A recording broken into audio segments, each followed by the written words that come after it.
গত বছর দীর্ঘ প্রতীক্ষার অবসান ঘটিয়ে ঐতিহাসিক অযোধ্যার রাম মন্দিরের প্রতিষ্ঠা করা হয়। 22শে জানুয়ারি রামলালার পূর্ণাবয় মূর্তিতে প্রাণ প্রতিষ্ঠা করেন প্রধানমন্ত্রী নরেন্দ্র মোদী। গত এক বছর ধরে কোটি কোটি ভক্ত রামলালার দর্শন করেছেন।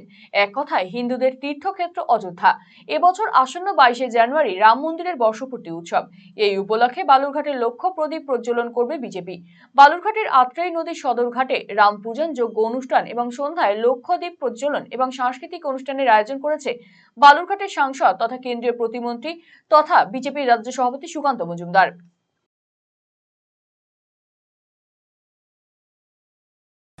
আপনারা জানেন যে আগামী 22শে জানুয়ারি রাম মন্দির, অযোধ্যায় যে রাম মন্দির নির্মিত হয়েছে তার রামলালার প্রাণ প্রতিষ্ঠার দিন এবং তার এক বছর পূর্তি হচ্ছে এবং সেই এক বছর উপলক্ষে গতবারের মতো এবারও পুণ্যতোয়া আত্রেয়ীর পাড়ে আমরা 1 লক্ষ প্রদীপ জ্বালানোর সিদ্ধান্ত নিয়েছি। গতবারও আমরা জ্বালিয়েছিলাম, সকলে মিলে জ্বালিয়েছিলাম।